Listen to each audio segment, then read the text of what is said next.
Naslednji korak do obnove ceste. Z osnutkom uredbe niso v celoti zadovoljni. Izdali zbornik ob 70-letnici knjižnice Mirana Jarca.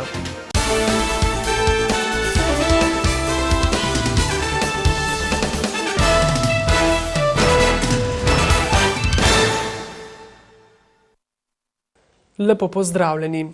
S tem, ko je Direkcija Republike Slovenije za infrastrukturo objavila javno naročilo za oddajo ponudb za rekonstrukcijo ceste R1-215 skozi Mirno, je le prišlo do naslednjega koraka pri tako potrebni obnovi državne ceste Sevnica-Trebnje. Cesta je v katastrofalnem stanju, saj je polna lukenj in kot taka nevarna za vse udeležence v prometu, od pešcev do kolesarjev. Cesta je nevarna tudi za tiste, ki se vozijo z avtomobili, kajti ko zapeljejo v globoko jamo na cesti, prihaja lahko ne samo do poškodb, ampak tudi do nesreč med samo vožnjo, kar se je v preteklosti tudi že dogajalo. Težki tovorni promet je zaradi luknjaste ceste moteč tudi ponoči, zato je moten spanec ljudi, ki živijo ob tej cesti, dodaja župan. Na občini so se zato odločili, da pristopijo k izdelavi načrtov za sanacijo ceste. Vodili smo vse tudi pogovore z lastniki zemljišč, da so odprodali svoja zemljišča po seveda razumljivih cenah. Rezultat njihovega prizadevanja je razpis Direkcije za obnovo in širitev 450-metrskega odseka ceste pod Rojami. Rok za oddajo ponudb je 22. marec. Z rekonstrukcijo se bo cesta razširila na 2 vozna pasova 3-metrske širine z robnimi pasovi, za področje Roj bo pa narejen zavijalni pas. Vzdolžno ob cesti v celotni dolžini bo zgrajen tudi pločnik in javna razsvetljava. Pomembna pridobitev za stanovalce na Rojah bo zavijalni pas, saj beležijo na cesti 5000 vozil na dan, od tega je 40% tovornjakov. Ocenjena vrednost naložbe po projektantskih predračunih skupaj z odkupi zemljišč znaša 450 tisoč evrov, od tega občina Mirna prispeva 118 tisoč evrov ali približno 21% te vrednosti. Če ne bo zapletov pri izbiri izvajalca, bi lahko dela stekla maja in bila končana do poznega poletja. V nekdanji skupni državi na podeželju brez samoprispevka niso ne gradili, ne obnavljali javne infrastrukture. Danes pa je Kamenica v krajevni skupnosti Šentjanž najbrž še na redkih, kjer na tak način zbirajo denar za ureditev ceste skozi vas. Z novo cesto bodo v vasi dobili še javno razsvetljavo. Odločili smo se pa enostavno na vaški samoprispevek. Pomeni, vsako gospodinjstvo mesečno prispeva že leto in pa še malo po 50 evrov in bomo zbirali toliko časa, da ne bo za polovico asfaltacije denarja na kupu. Obnova ceste je ocenjena na 40 tisoč evrov. Tukaj moram pohvaliti, da je sodelovanje s krajevno skupnosti je po vzoru. To polovica prispeva krajevna skupnost, polovica prispevamo pa mi. Vsi v vasi so se strinjali, da bi bilo pred obnovo ceste smiselno rešiti še vprašanje kanalizacije. Po posvetu z občinsko strokovno službo so se odločili za rastlinsko čistilno napravo pod vasjo. Dogovorili smo se, da zdaj pred velikonočjo pride projektant in dokončno rečemo, gre pa za rastlinsko čistilno napravo. Eno prvih, bi rekel, v takem obsegu, to se pravi tako v majhnem obsegu. V občini sicer že imajo rastlinske čistilne naprave, ki pa so večje ali manjše od potreb v Kamenici. Tu pa gre za 12 gospodinjstev, ki bi vse te komunalščine speljali v eno skupno rastlinsko čistilno napravo. Financirala jo bo občina. Letos bodo v vasi poskrbeli za odplake in cesto pripravili za novo asfaltno prevleko, ki pa jo bodo položili prihodnje leto. Bela krajina je ena od ekološko najbolj občutljivih pokrajin v Sloveniji. Zato se v tamkajšnjem ekološkem društvu Proteus veselijo, da je država končno pripravila osnutek uredbe o vodovarstvenih območjih, vendar z njim niso v celoti zadovoljni. Prepričani so, da bi morali z uredbo v Beli krajini zaščititi širše vodovarstveno območje, saj je znano, Da je seveda na kraških območjih izredno težko določiti, kje točno poteka razvodnica, torej od kje prihajajo odpadne in druge vode v črpališče. Strokovnjaki so enotni, pravi Plut, da se poleg Metliškega obrha in območja Adlešičev uvršča med zelo občutljive izvire tudi Dobličica, ki je življenjskega pomena za oskrbo s pitno vodo v Beli krajini. Kar pomeni, da že manjše onesnaženje lahko povzroči katastrofo.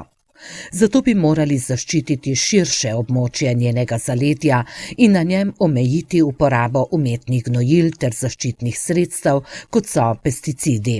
Kajti strokovnjaki sodijo, da prihaja lahko tudi do notranjega pretakanja, zato je boljše, da po načelu previdnosti imaš širše opredeljeno to območje. Tudi iz tega razloga bi bilo smiselno zaščititi ne le zaledja, pomembna za oskrbo s pitno vodo, ampak poskrbeti tudi za edinstven habitat črnega močerila, s katerim si delimo odvisnost od podzemnih voda, menijo člani Belokranjskega okoljskega gibanja. Namreč ugotavlja se že nekaj let, da se povečuje, in to zaskrbljujoče, povečujejo količine nitratov, nitritov, to so ostanki od gnojenja, pa tudi fosfatov, kar pa so predvsem ostanki oziroma produkt neurejenega odvajanja odplak po tem celotnem pobočju. Občina Črnomelj sicer načrtuje izgradnjo čistilne naprave in kanalizacijo Dobliče in Doblička gora oziroma Grič v prvi fazi.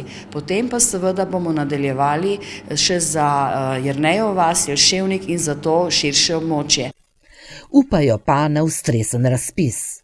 Čeprav gre za pomembno vodovarstveno območje, namreč doslej ni bilo možno kandidirati za kohezijska sredstva tam, kjer živi manj kot 2000 prebivalcev, pravi županja. Občina Škocjan je, potem ko so bile lani odpravljene nekatere manjše pomanjkljivosti, pred kratkim le pridobila uporabno dovoljenje za čistilno napravo v Gospodarsko-tehnološkem centru v Dobruški vasi. A ta kljub temu še ne obratuje. Še več. Vse dokler ne bodo zgradili povezovalnega kanalizacijskega voda od Dolnje Stare vasi do poslovne cone, bo ta bolj kot ne samevala. Kot pojasnjuje direktor novomeške komunale Gregor Klemenčič, trenutno z občinsko upravo potekajo pogovori o skorajšnjem prenosu čistilne naprave v poslovni najem komunali. Pogovarjamo se tudi, kako in na kakšen način to čistilno napravo vzdrževati v tem času, dokler ne bo na njo fizičnih priklopov uporabnikov. Zaenkrat teh priklopov ne bo, dodaja Klemenčič.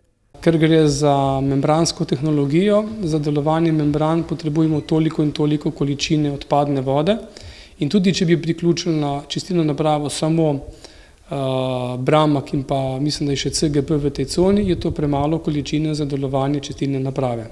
Ključni pogoj za njeno optimalno delovanje je tako predvsem izgradnja povezovalnega voda od Dolnje Stare vasi do čistilne naprave. To se projektira že v lanskem letu, letos bo končano in seveda tudi v nadaljevanju bo treba pristopiti nemudoma k realizaciji, seveda na drugi strani pa tudi že znotraj te poslovne cone, kot so Bramag, CGP in trgovina, se priključiti na to čistilno napravo. Po načrtovani izgradnji povezovalnega voda nameravajo na napravo s 1800 populacijskimi enotami priklopiti tudi naselja Škocjan, Hrastulje, Starovas in Zavinek, kjer je občina v minulih letih že poskrbela za komunalno infrastrukturo, a obeti niso ravno rožnati. V tej finančni perspektivi žal zaenkrat ne kaže dobro. Brez pomoči nepovratnih evropskih sredstev bo občina takšno naložbo v Škocjanu le stežka izvedla sama, priznava župan. Ampak proti koncu finančne perspektive nekako se upa, da se ne bo vseh teh sredstev uporabilo v dovoljšnji meri za druge namene in mogoče bo preostanek sredstev tudi ostalo in se bo tudi država odločila, da bo namenila oziroma Evropa v te komunalske infrastrukture. Kar pa se kljub temu ne bo zgodilo tako kmalu. Izgradnja povezovalnega voda je sicer ocenjena na približno 1 milijon evrov. Po prvem tednu brezplačnih svetovalnic lani jeseni se mladi arhitekti in krajinski arhitekti iz skupine Arhitekturni nasvet vračajo v 30 slovenskih mest. Med 29. februarjem in 4. marcem občanom svetujejo glede gradnje, obnove in urejanja okolice. V Novem mestu in Semiču so se že ustavili. Pot pa jutri nadaljujejo v Trebnjem in Krškem ter v petek še v Žužemberku. Mladi strokovnjaki na področju urejanja prostora zagovarjajo osebni pristop, izmenjavo podatkov, dostopnost stroke in povezovanje na različnih ravneh za iskanje in oblikovanje kakovostnejšega skupnega prostora. Brezplačne arhitekturne nasvete so začeli deliti pred 2 letoma. Okrog tega projekta smo se začeli zbirati, se pravi nekako mladi arhitekti, strokovnjaki, tudi študentje, kjer nas v bistvu zanima realna problematika našega prostora, kjer želimo pristopati na nek sproščen način do naših obiskovalcev in jim nuditi neko to prvo pomoč, kar se tiče prostorskih ureditev. Po nasvet je prišla tudi Milena Sedlar iz Šmarješke občine. Se pa zdaj ukvarjam z finiširanjem hiše oziroma stanovanja, pa mi je tole zelo prav prišlo za nekaj vprašanj. Zanimalo jo je? Želim vhod v stavbo, ker sta 2 vhoda, pa bi želela to, pa ker živim v vaškem okolju, bi rada, da bi bilo pač to usklajeno. Z vaško okolico. Sedlarjeva takšen pristop svetovanja pozdravlja, zanimiv pa je tudi za druge. Je v bistvu kar veliko vprašanj glede ureditve okolice, vrtov, sicer pa so nekako vprašanja vezana, se zanimajo glede začetka gradnje, kako pristopati. Kako se lotiti gradnje in notranje ureditve, denimo kako v majhnem stanovanju pridobiti čim večji prostor. Na današnji dan pred 70 leti je bila ustanovljena študijska knjižnica v Novem mestu, predhodnica zdajšnje knjižnice Mirana Jarca. Po tem pesniku, pisatelju in dramatiku je dobila ime leta 1953. Jubilejno leto danes v knjižnici proslavljajo z več dogodki, osrednja prireditev ob 70-letnici pa se ravnokar začenja. Ob častitljivi obletnici so zaposleni na čelu z uredniškim odborom pripravili pregleden zbornik o preteklosti, sedanjosti in prihodnjih izzivih knjižnice. Ta je svoje prostore, kjer domuje še danes, dobila sredi 50 let. Kateremu je pa potem, to je pa drugi pomembni mejnik, ko smo leta 2001 k obstoječemu staremu delu knjižnice dobili novi prizidek. Kjer lahko izvajajo sodobno knjižnično dejavnost, dodaja vodja domoznanskega oddelka in posebnih zbirk Boga Komelja. Knjižnica je danes veliko več kot zgolj izposojevalnica knjig. Temveč je predvsem mesto druženja, mesto izobraževanja, informacij. Veliko ljudi prihaja na razne prireditve, na razne dejavnosti, ki se izvajajo v knjižnici. Danes so prišli na voden ogled dejavnosti in prostorov, ki so jim ponavadi bolj oddaljeni. Zdaj bolj beletristika oziroma enciklopedične knjige, to me zanima, tudi zgodovina. Prihajam, ko me kaj zanima, recimo, če je kakšna oddaja ali pa da zvem nekaj, pa hočem znanje razširiti, potem pridem v knjižnico. Kakšna je ta novomeška knjižnica, kako bi jo opisali? Čudovita, bogata, pristopna, vljudni ljudje, tako da sem povsem zadovoljna. A knjižnici, kljub temu, da je kar nekaj postorila na tem področju, ostaja nedokončan atrij oziroma osrednji prireditveni prostor. Brez teh prostorov knjižnica še vedno funkcionira normalno in zadovoljuje vse svoje potrebe, vendarle pa bi z njimi lahko svojo poslanstvo in pa svoje storitve tudi bistveno izboljšali. Pridobili bi namreč prostore za številne dogodke, domoznanski oddelek, mlade in audio-video prostore. Novak upa, da bodo naložbo začeli letos in jo dokončali do leta 2018, kar je tudi predvideno v načrtu razvojnih programov mestne občine. Pri obnovi računajo na sofinanciranje države. Tako kot še marsikdo bi lahko dodali. Hvala za vašo pozornost in lep večer.